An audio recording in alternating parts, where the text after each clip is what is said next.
আমি কিন্তু অনেকদিন ধরে আমার পেজে কোনো রান্নার রেসিপি দেই না। কয়েকটা আপুর রিকোয়েস্টে আজকে তোমাদের সাথে এই রেসিপিটা শেয়ার করব।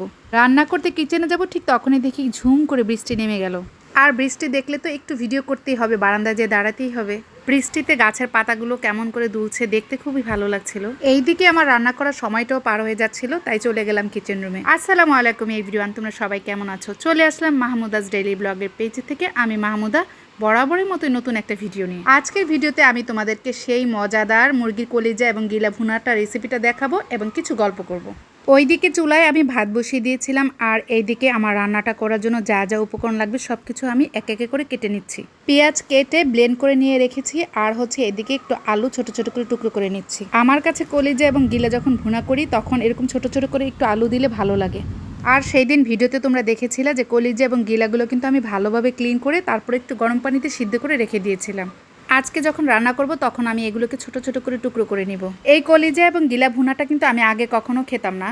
ফার্মের মুরগি তো খেতামই না। যখনই আমি ওগুলো বাজার করে নিয়ে আসতাম তখন আমাদের ঘরে যে হেল্পিং হ্যান্ড থাকতো ওরা সবসময় বলতো যে আন্টি আমাদেরকে দিয়ে দিয়েন। একদিন হঠাৎ আমার আম্মা আমার বাসায় ছিল, তখন আমি অনেকগুলো মুরগি একসাথে রেখেছিলাম। সেই মুরগি কলিজা গিলাগুলো একসাথে দেখে আমার আম্মা আমাকে বললো যে এভাবে একটা কাজ করো, মজা করে এভাবে রান্না করলে তারপরে দেখবা খেতে ভালো লাগবে। সেদিন আমার আম্মা নিজের হাতে রান্না করে দিয়েছিল এবং এতটাই মজা হয়েছিল যে আমি এরপর থেকে আর এই কলিজা গিলা ভুনা কাউকে দিই না। 10টা মুরগি কলিজা গিলা একসাথে রান্না করলে কিন্তু অনেকখানি হয়।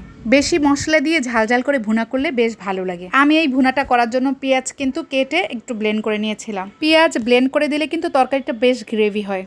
আর এই রান্নাটা কিন্তু কোনো রকমই আলাদা কিছু না, রেগুলার রান্নার মতোই এই রান্নাটা হবে। পেঁয়াজটা একটু ভেজে তারপর আদা রসুন তুমি পরিমাণ মতো করে দিবা। তারপর তুমি একে একে হলুদের গুঁড়া, মরিচের গুঁড়া, জিরার গুঁড়া, একটু গরম মশলা গুঁড়া দিয়ে মশলাটা ভালোভাবে কষিয়ে নিবা। গরুর মাংসতে যেমন মশলাটা একটু বেশি দাও, তেমনি এরকম কলিজা গিলা ভুনাতেও মশলাটা একটু বেশি দিবা। মোটামুটি সব ধরনের মাংসের রান্না এবং মাছের রান্নার মশলা কিন্তু একই রকমই হয়। যারা যারা নতুন নতুন সংসার করছো তাদের জন্য প্রথম একটু ঝামেলাই লাগবে রান্নাবান্না করাটা। তারপর যখন একবার শিখে যাবা তখন তোমার কাছে সব রান্নাই ইজি লাগবে। তাছাড়া এখন তো কত ইজি, সব কিছুই তোমরা ইউটিউবে দেখতে পারো। যে কোনো জিনিসের সলিউশন কিন্তু তোমরা ইজিভাবে ইউটিউবে পেয়ে যাচ্ছ। আর আমাদের সময় গল্প যদি শুনো তোমরা, তাহলে তোমরা আফসোসই করবা।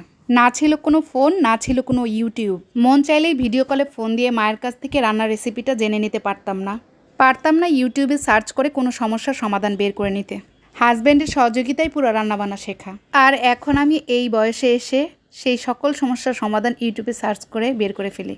সেই 90 থেকে 24 সালের মধ্যে বিশাল একটা পরিবর্তন দেখলাম। তবে জানি না এখন থেকে যেই ছেলেমেয়েরা বড় হচ্ছে ওরা ওদের ফিউচারে, ওদের সময়ে দেশের কি পরিবর্তন হবে, দেশটা কেমন হবে, সেটা একমাত্র আল্লাহই জানে।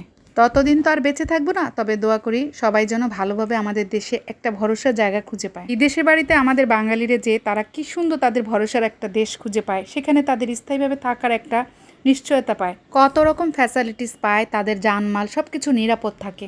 আশা করি ভবিষ্যতে আমাদের ছেলেমেয়েরা এমন একটি দেশ উপহার পাবে। নিজের দেশের মতো শান্তি কি আসলে কোথাও পাওয়া যায়? যখনই মন চায় নিজের বাবা মাকে দেখতে যাওয়া যায়, যখনই মন চায় কোনো আত্মীয় স্বজনকে দেখতে যাওয়া যায়। অনেক গল্প করে ফেললাম।